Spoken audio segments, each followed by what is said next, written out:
안녕하세요. 음악평론가 김영대입니다. 오늘 이승환 30주년 기념 특집 몇 부죠? 네, 몇 부인지 까먹었어요. 자, 어쨌든 오늘 이승환 8집 앨범입니다. 카르마. 네, 순간 또 까먹을 뻔했어요. 네, 카르마 앨범 리뷰로 돌아왔습니다. 아, 그동안 8집까지 오기까지 또 응원해 주시고 또 의견 나눠 주시고 아이고 그리고 뭐 하나의 어떤 긴 여정이죠. 네, 이 긴 여정에 여러분이 또 들으시는 여러분들께서 일종의 동반자, 네, 파트너가 되시는 느낌이라서 네, 힘을 받아서 기운을 받아서 어, 또 추억을 나눠가면서 네, 지금까지 왔습니다. 8집까지 왔으니까 또 8집까지만 하기도 그렇고 그렇죠? 매번 같은 약간 그때그때 조금씩 고민이 있어요. 또 연말이라 뭐 여러 가지로 바쁘기도 하고 할 일도 많은데 가보겠습니다. 네. 자, 8집입니다. 카르마. 어, 솔직히 말씀드릴게요. 솔직히 말씀드리면은 8집 앨범은 이승환이라는 아티스트의 어떤 디스코그래피 중에서 저 개인과 가장 어떤 친밀도, 왜 음원 사이트 가면 뭐 친밀도 이런 것도 있던데, 뭐 어쨌든 저와의 어떤 연결 지점, 접점 이런 것들이 가장 그 약한 앨범이긴 해요. 예. 뭐 여러 가지가 있을 것 같은데 사실은 제가 이 앨범이 2004년 앨범이죠. 네, 2004년 앨범인데 당시에 제가 어, 글을 제 가장 어떻게 보면은 가요 음반 리뷰를 가장 좀 게을리했던 2004년, 2005년 네, 이 시기 가장 이제 활동이 뜸했던 네, 활동을 잘 하지 않았던 시기이기도 하고 또 그리고 음악도 좀 게을렀던 것 같아요. 음악에 대한 관심이라든지 일에서 좀 멀어지고 나서 좀 음악 자체도 살짝 좀 네, 제 개인적으로 약간 음악 평론가로서 좀 슬럼프였던 시기였던 것 같아요. 지금 돌이켜서 생각을 해보니까 뭐 여러 가지 개인사도 좀 있었고 그리고 그건 이제 저와의 연결고리고 이승환 씨가 직접 어느 방송이었죠? 어느 방송이었죠? EBS였나요? 스페이스 공감? 네, 거기서 그 말씀을 하셨는지 그랬던 것 같은데 아무튼 그때가 처음이었는지는 잘 모르겠어요. 근데 본인이 나오셔서 내 팬들이 가장 싫어하는 앨범이다. 그렇게 말씀을 하셨던 기억이 나고 그리고 2006년에 저와 인터뷰를 하셨을 때도 본인 스스로 돌이켜 봤을 때 좀 만족스럽지 못했던 앨범 중 하나로 어, 사실은 이 8집 카르마를 꼽으셨어요. 뭐 여러 가지 이유가 있었는데 그 중에서 뭐 말씀하셨던 얘기는 가장 자기가 스스로 집중력이 많이 없었다. 그리고 가장 좀 루즈했다. 뭐 여러 가지 표현이 있었는데 뭐 집에 그냥 빨리 가고 싶고 예전 같으면 뭐 여러 번 그렇게 녹음을 하고 뭐 바꾸고 했을 텐데 그러지 않았다. 그래서 오히려 같이 작업하는 사람들은 되게 편하게 생각했다. 뭐 그런 말씀도 하셨어요. 예, 그래서 뭐 그런 것도 기억나고 사실은 제가 이제 그런 이야기를 듣고 제가 뭐 판단을 하는 건 아니고 사실은 제 개인적으로 처음으로 뭐랄까 제가 이승환을 정말 89년 데뷔 시절부터 들어왔죠. 사실은 그리고 정말 제가 자라감에 따라서 제가 커감에 따라서 이승환 음악이 성장해가는 걸 이렇게 함께 정말 같이 자라듯이 본 세대로서 처음으로 어쩌면 이승환의 음악에서 오버롤 전체적으로 봤을 때 불만족스럽다 조금은 그런 걸 느꼈던 앨범이었어요. 그 전까지는 여기까지는 좋고 여기까지는 별로고 뭐 아니면 이거는 더 좋고 이거는 조금 더 좋지 않고 뭐 이런 느낌이었다고 한다면 이 앨범은 처음으로 나중에 돌아봤을 때 뭐 이렇게 8집? 난 8집은 좀 그랬어라고 했었던 최근까지도 그랬던 앨범이었던 것 같아요. 예. 그런데 그러니까 그렇다는 것은 어떻게 보면 제가 이 음반을 많이 듣지 않았다는 얘기고, 그렇죠? 그리고 어, 역으로 말하면 사실은 이건 좀 좋은 걸 수도 있는데 음악에 대해서 굉장히 그 선입견이 많이 없다. 제가 이번에 리뷰를 준비하면서 예를 들면 뭐 4집, 뭐 5집, 제가 한창 음악 많이 3집 이런 것들은 들어보지 않아도 제가 어느 정도 그 앨범에 판단을 내리는 게 있어요. 네, 이 곡은 이렇고 이 곡은 이렇고 그리고 들으면서도 그 생각이 크게 바뀌지는 않아요. 워낙에 강렬하게 자리 잡고 있기 때문에. 근데 8집 같은 경우는 제가 정말 즐겨 듣지 않았던 앨범 중 하나였고 그렇기 때문에 들으면서 이런 곡이었구나 이런 게 의외로 많았고 이거는 이렇게 생각했었는데 사실은 이랬네 라는 것들, 좋은 의미로 간에 나쁜 의미로 간에 그런 것들이 있었어요. 그래서 이번에 다시 들어보고 좀 생각을 다시 했던 그런 앨범입니다. 8집이 나왔던 상황을 한번 보면 2004년입니다. 여러분 2004년에 여러분들 뭐 어떤 것들이 기억나신지 모르겠지만 이때가 이제 가요계가 한창 그 불법 다운로드 뭐 소리바다 이런 것들의 몸살을 겪다가 이제 음원 시장으로 넘어갔던 그런 타이밍이었죠. 그리고 90년대 가수들이 이제는 사실 90년대 전성기를 구가했던 가수들이 완전히 사실 그 중심 축이라고 했던 팬덤들이 많이 해체가 되면서 상당히 부진했던 시점입니다. 뭐 완전히 세대 교체가 이루어졌죠. 그리고 이승환 본인은 이제 7집에 예상치 못한 실패, 본인이 직접 그렇게 말을 해요. 실패라고. 그러면서 뭐 결혼 등등해서 개인사가 이제 여러 가지 겹치면서 본인의 변화를 겪었던 시점이기도 하고요. 그래서 여러모로 봤을 때 7집에 대한 더블 CD였던 7집에 대한 부담감이 상당했던 것 같아요. 7집이 생각보다 좋은 성적을 못 거두는 바람에. 그래서 처음으로 그러한 속내를 인터뷰 같은 데서 많이 비치게 되었던 시점이기도 해요. 그 전까지는 뭐 이 전 앨범이 뭐 생각보다 반응이 좋아서 이런 말을 거의 안 했었는데 이 즈음에서 했던 인터뷰를 보면 요즘 가요계에 대한 비판, 당시죠. 가요계에 대한 여러 가지 좀 비판이라든지 좀 그런 안타까움, 또 전 앨범에 대한 실패에 대한 부담감 같은 것들을 좀 드러내기 시작하더라고요. 제가 봤을 때는. 네. 곡들을 좀 살펴보면, 자, 먼저 작은 결론을 하나 던지고 시작할게요. 저는 이 앨범을 이번에 다시 듣고 참 괜찮은 곡들이 의외로 많이 모여있는 앨범이다 라는 생각을 했어요. 뭐 이 앨범의 컨셉이 어떻고 그 뭐 구성이 어떻고 전반적인 뭐 사운드가 어떻고 이런 걸 떠나서 한 장에 정말 괜찮은 가요 음반? 야, 이게 앨범이 지금 나왔어도 당시와 같은 반응을 얻었을까? 이런 생각이 들 정도로. 예. 나름 매력적인 곡들이 포진해 있더라고요. 예. 일단 심장병. 당시 이승환의 발라드 음악을 한번 쭉 정말 뭐 언제부터 보면 좋을까요? 4개부터 봐도 좋고 아니면 천일 동안을 봐도 좋을 텐데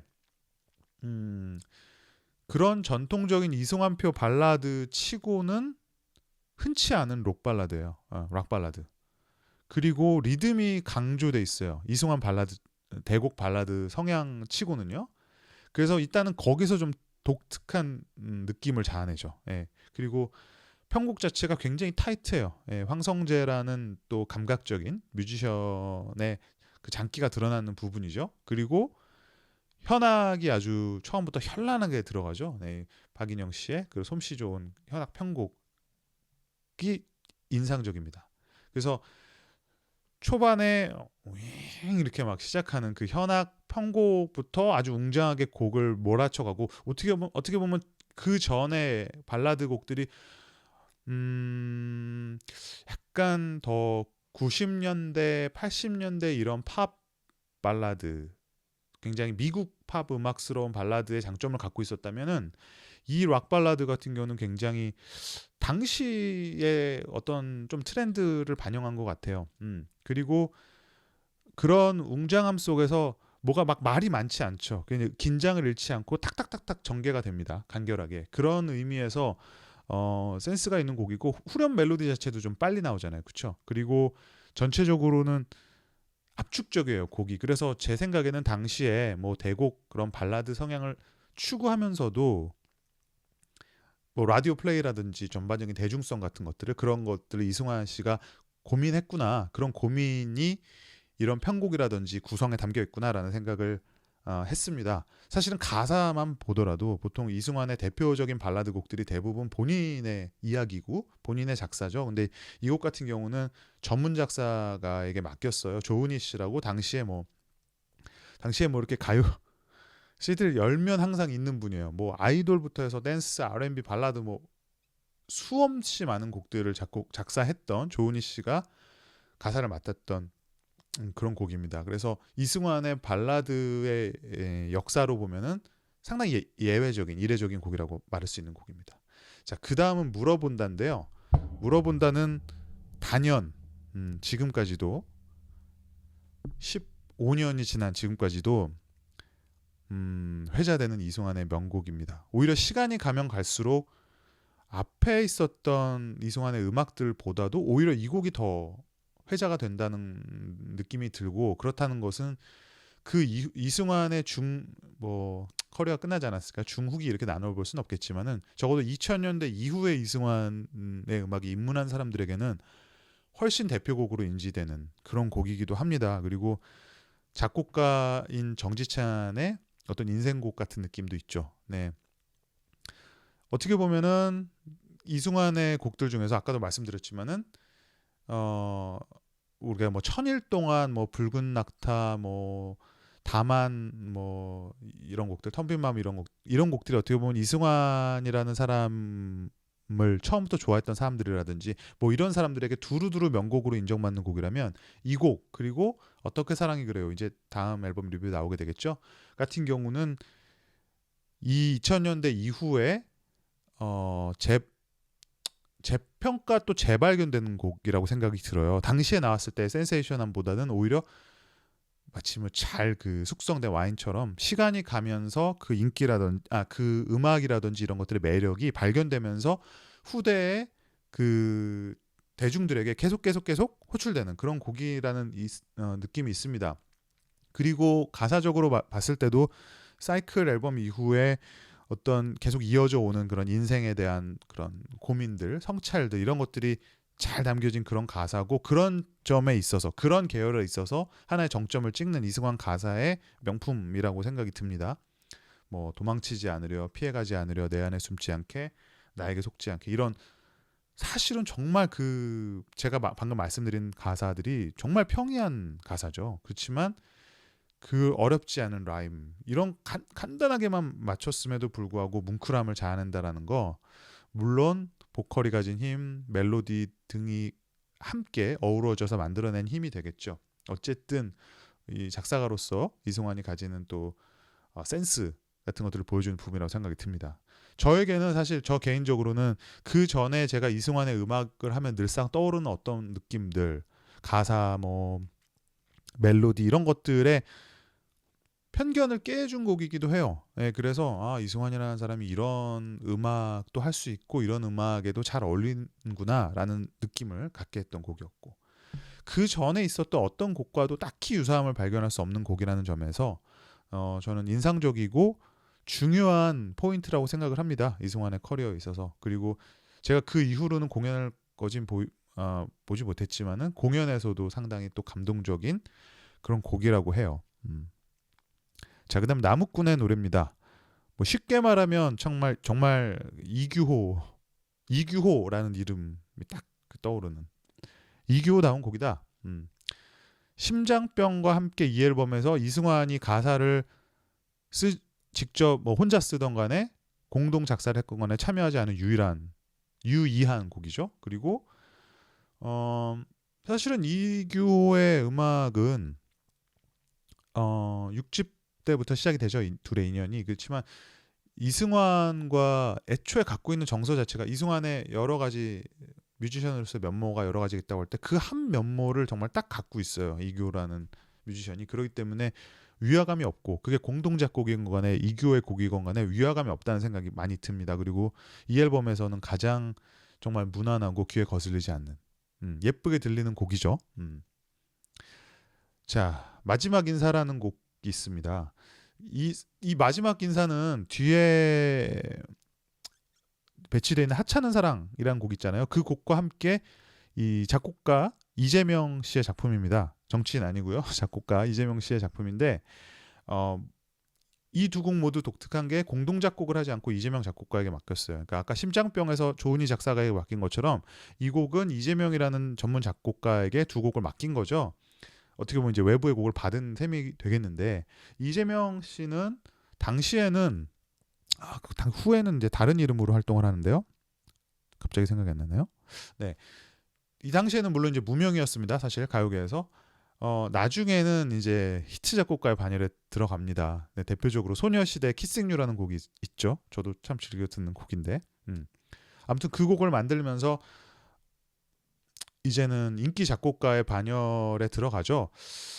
제가 잘은 모르겠지만 당시에 이제 황성재 씨라든지 등등해서 보아 뭐 등등 소녀시대 이런 음악을 작업하던 시기이기 때문에 아마 그런 쪽 분들과 이제 교류가 계셨던 것 같다는 생각이 듭니다.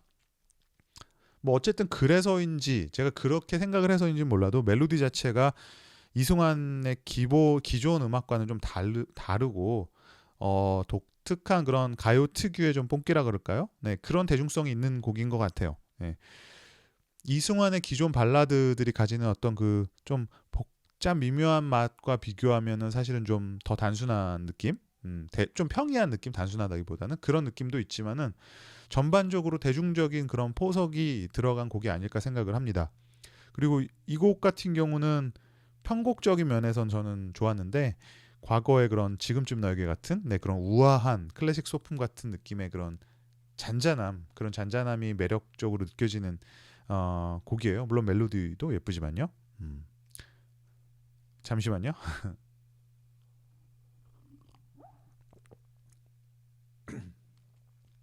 다음은 I Envy You.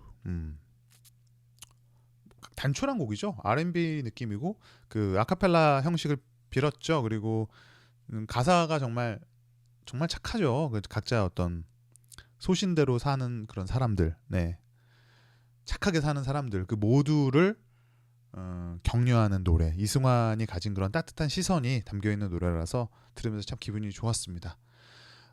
같은 느낌으로 연애 박사도 이어진다고 볼 수 있는데 그냥 이승환이 가진 이번 폴트 플라이 후에서도 느껴지지만 이승환이 가진 그런 따뜻함에서 나오는 정말 간질간질한 예쁨이 있잖아요.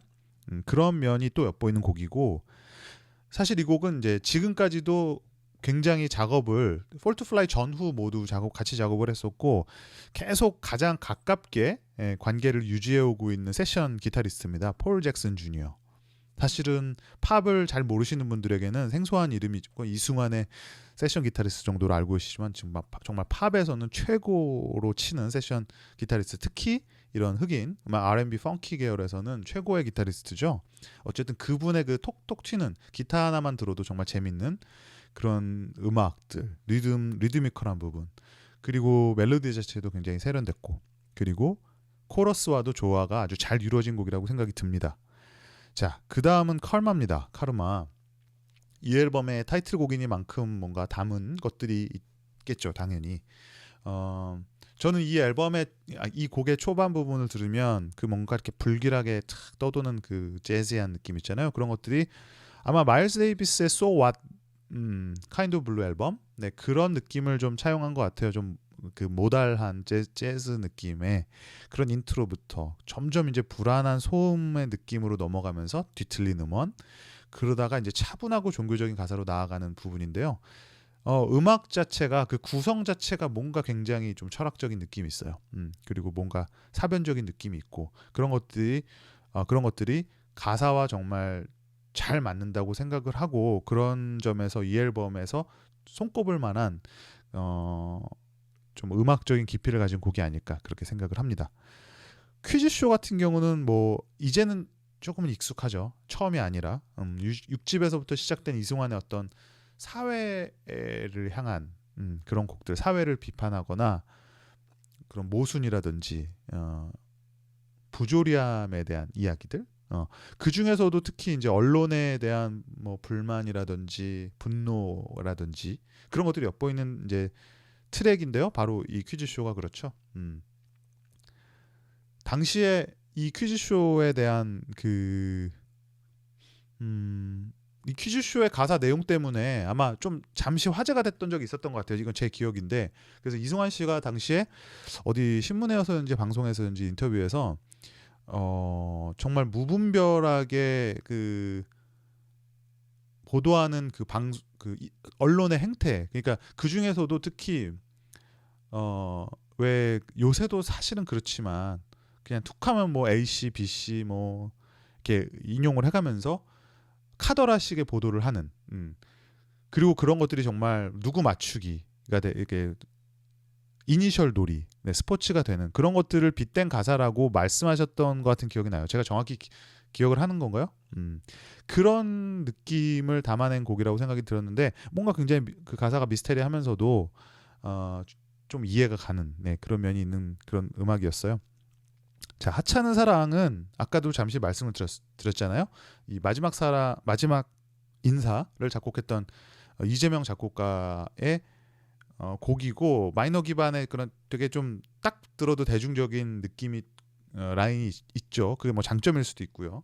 그런 느낌이 인상적이고, 나중에 말랑 그쵸? 말랑의 앨범에서 내 맘이 안 그래라는 곡이 있었죠. 네, 그 곡을 작곡한 분이기도 해요, 사실은. 그래서 그런 분위기를 뭔가 예고하는 듯한 느낌도 들죠, 그렇죠? 네.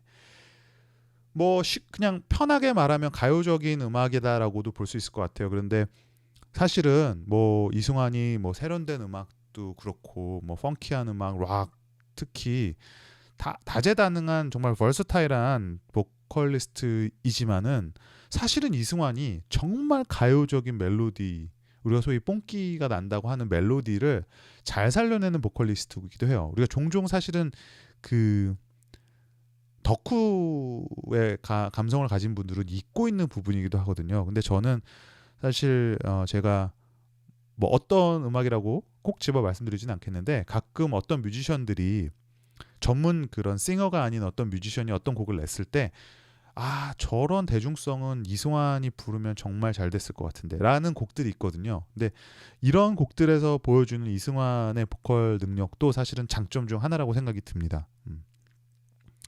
자, 변종, 이 아웃사이더, 이승환 스스로가 자신을 그렇게 불렀고, 그리고 이승환을 좋아하는 사람들도 아웃사이더가 참 많아요. 예. 어쨌든 그들의 고충이 있잖아요, 삶에서.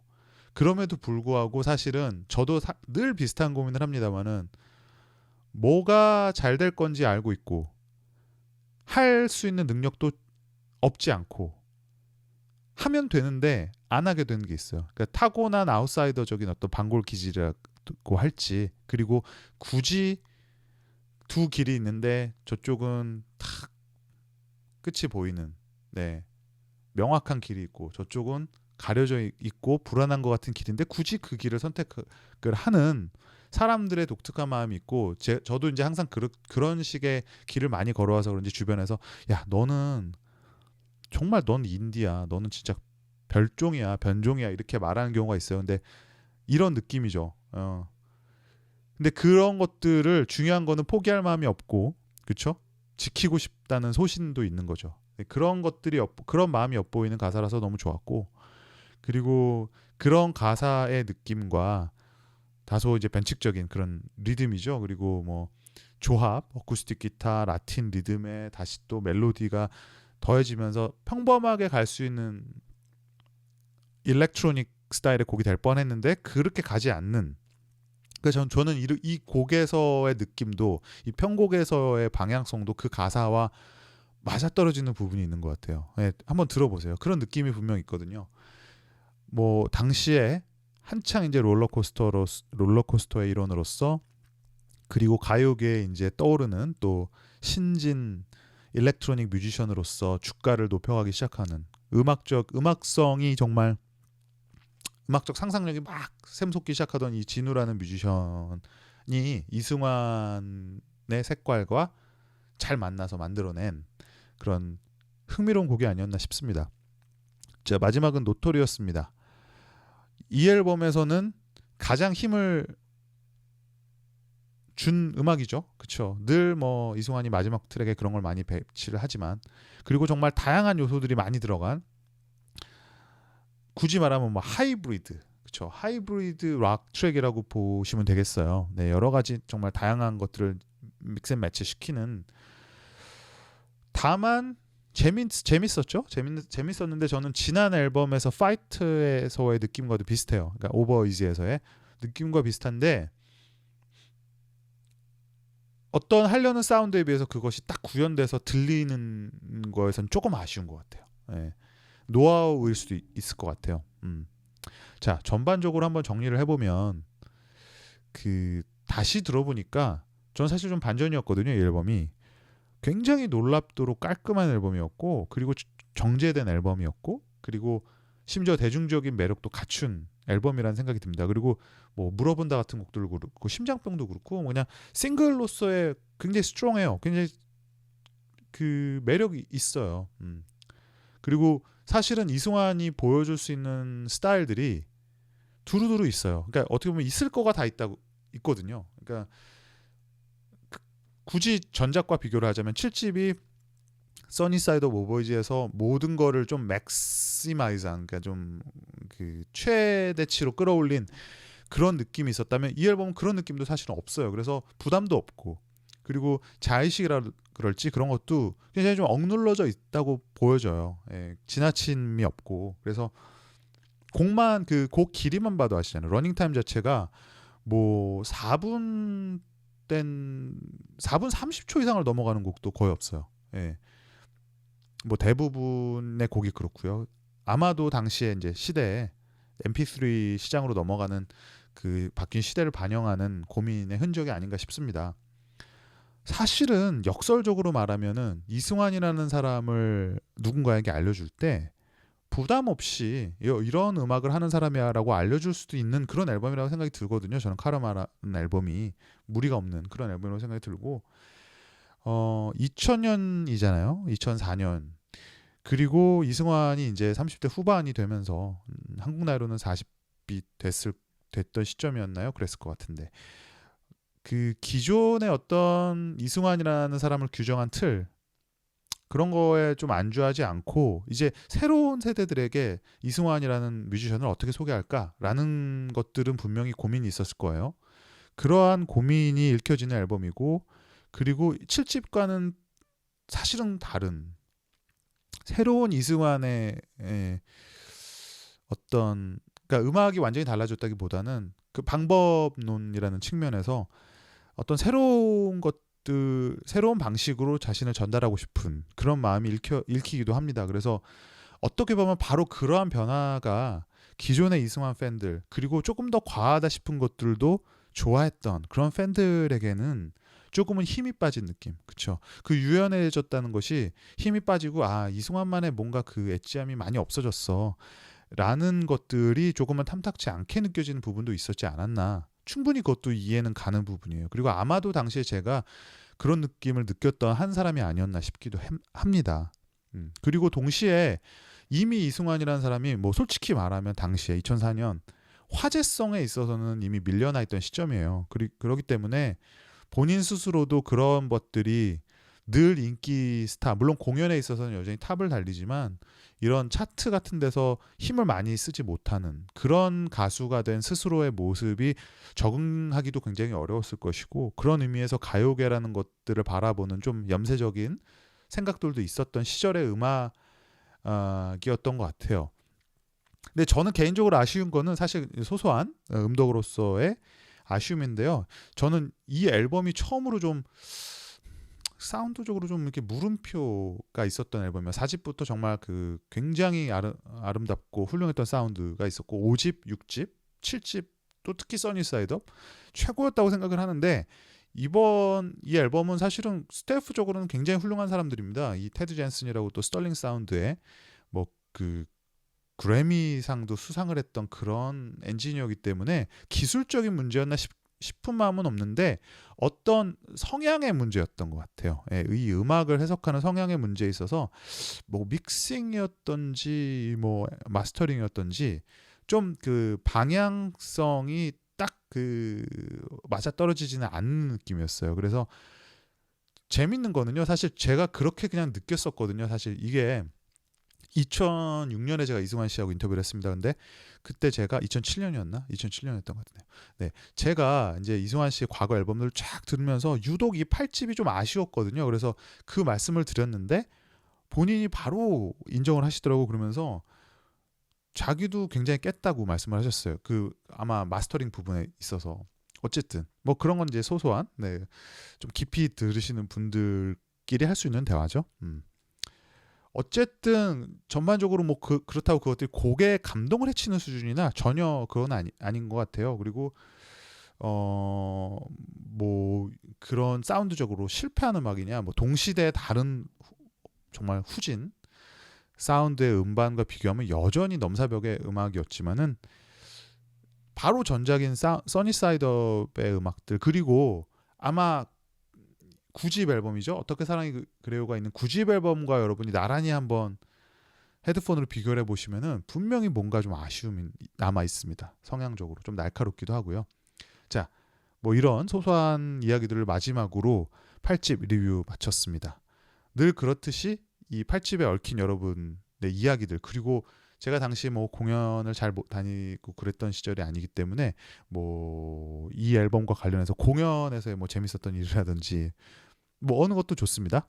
이 앨범과 관련된 여러분의 추억 남겨주시면 재밌겠고요. 늘 정말 한 분 한 분 다 읽고 있고요. 그리고 다 가능하면 답변을 드리려고 합니다. 왜냐하면 정말 몇 안 되는 분이기 때문에 사랑방 느낌으로, 예, 좀 친밀한 대화를 나누고 있어요. 그래서 주저하지 마시고, 네, 그리고 힘을 많이 모아주시기 바라겠습니다. 끝까지 갈 수 있게.